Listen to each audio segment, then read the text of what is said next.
आकाशवाणी भोपाल से प्रस्तुत है प्रादेशिक समाचार।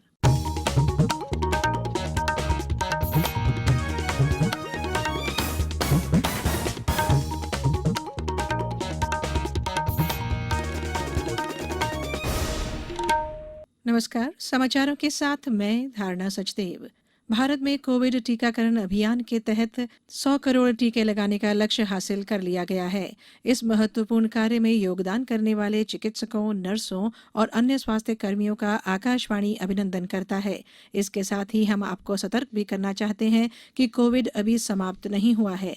आप सभी से हमारी अपील है कि यथाशीघ्र दोनों टीके लगवाएं और अन्य लोगों को भी टीके लगवाने के लिए प्रेरित करें। त्योहारों के समय कृपया इन 3 आसान उपायों का पालन करें।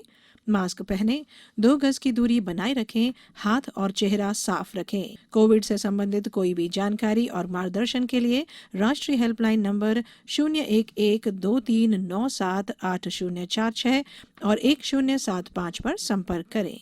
अब इस बुलेटिन के समाचार। प्रधानमंत्री नरेंद्र मोदी ने कहा है कि वैश्विक हित में सभी राष्ट्रों को एकजुट होकर काम करना चाहिए। उन्होंने रोम में G20 शिखर सम्मेलन में अपने संबोधन में कोविड महामारी की रोकथाम में भारत के योगदान की चर्चा करते हुए कहा कि भारत अगले वर्ष के अंत तक 5 अरब से अधिक वैक्सीन डोज बनाने की तैयारी में है।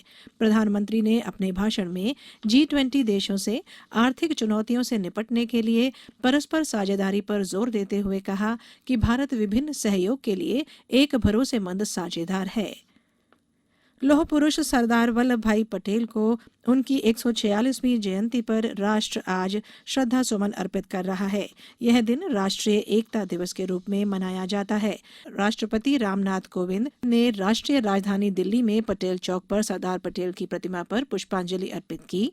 प्रधानमंत्री नरेंद्र मोदी ने अपने वीडियो संदेश में सरदार वल्लभ भाई पटेल को श्रद्धांजलि अर्पित करते हुए कहा कि उनकी प्रेरणा से भारत सभी प्रकार की चुनौतियों का सामना करने में सक्षम रहा है। राज्यपाल मंगू भाई पटेल और मुख्यमंत्री शिवराज सिंह चौहान ने सरदार पटेल का स्मरण करते हुए कहा कि उनकी दृढ़ता ने देश को नई ऊर्जा दी है, जिसके चलते आज देश हर तरह की चुनौतियों का दृढ़ता से सामना कर रहा है। राष्ट्रीय एकता दिवस पर प्रदेश भर में आज कार्यक्रम आयोजित किए गए। मुख्यमंत्री शिवराज सिंह चौहान ने भोपाल में शौर्य स्मारक में अधिकारियों और कर्मचारियों को राष्ट्रीय एकता और अखंडता की शपथ दिलाई। भोपाल स्थित आकाशवाणी और दूरदर्शन केंद्र में भी राष्ट्रीय एकता और अखंडता की शपथ दिलाई गई। राष्ट्रीय एकता दिवस के अवसर पर जबलपुर में कलेक्ट्रेट में आयोजित कार्यक्रम में कर्मचारियों को राष्ट्रीय एकता की शपथ दिलाई गई।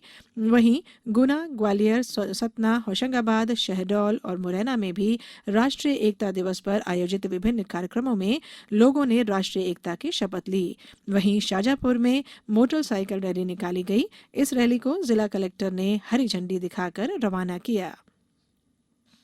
देश आज पूर्व प्रधानमंत्री इंदिरा गांधी की पुण्यतिथि पर उन्हें याद कर रहा है। प्रधानमंत्री नरेंद्र मोदी ने ट्वीट कर उन्हें श्रद्धांजलि दी है। नई दिल्ली में कांग्रेस अध्यक्ष सोनिया गांधी और पार्टी नेता राहुल गांधी ने इंदिरा गांधी स्मारक पर उन्हें श्रद्धासुमन अर्पित किए।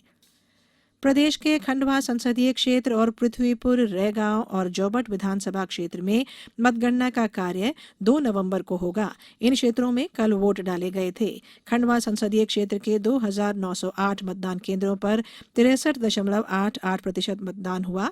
वहीं पृथ्वीपुर विधानसभा सीट पर 78.14% मतदाताओं ने अपने मताधिकार का उपयोग किया, जो वर्ष 2018 के चुनाव के मुकाबले 1.5% कम रहा। जबकि जोबट में 53.30% और रैगांव में 69.01% मतदान हुआ।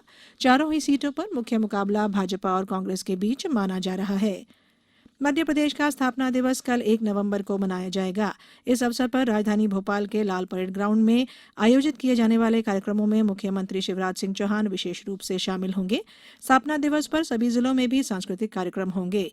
होशंगाबाद में आयोजित कार्यक्रम आत्मनिर्भर मध्य प्रदेश के तहत होशंगाबाद पर्यटन थीम पर केंद्रित होगा। वहीं जबलपुर में स्थापना दिवस के उपलक्ष्य में ऑनलाइन पेंटिंग और निबंध प्रतियोगिता का आयोजन किया जाएगा। राज्य के इंदौर, शिवपुरी, गुना, आगरमालवा, ग्वालियर, रीवा, सागर सहित अन्य जिलों में स्थापना दिवस की तैयारियां की गई हैं। 2020 क्रिकेट विश्व कप में आज दुबई में भारत का सामना न्यूजीलैंड से होगा। मैच भारतीय समयानुसार शाम 7:30 बजे शुरू होगा। इससे पहले अबू धाबी में अफगानिस्तान और नामीबिया के बीच मैच दोपहर 3:30 बजे से खेला जाएगा। आकाशवाणी से विश्व कप मैच का आंखों देखा हाल प्रसारित किया जा रहा है। कल रात इंग्लैंड ने ऑस्ट्रेलिया को 8 विकेट से हरा दिया। अब कुछ समाचार संक्षेप में। हस्तशिल्प विकास निगम की ओर से आज से 4 दिवसीय धनतेरस उत्सव मेले का आयोजन भोपाल स्थित मृगनयनी में किया गया है। आगर मालवा में आशा आंगनवाड़ी कार्यकर्ता सहित चिकित्सकों को संक्रामक रोगों के बारे में प्रशिक्षण दिया गया।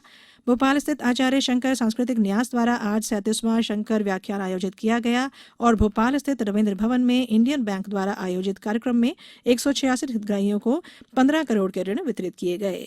इस बुलेटिन में फिलहाल इतना ही। बुलेटिन के अंत में एक अपील, हमेशा ध्यान रखें, मास्क और 2 गज की दूरी, हाथ धोना भी है जरूरी। नमस्कार।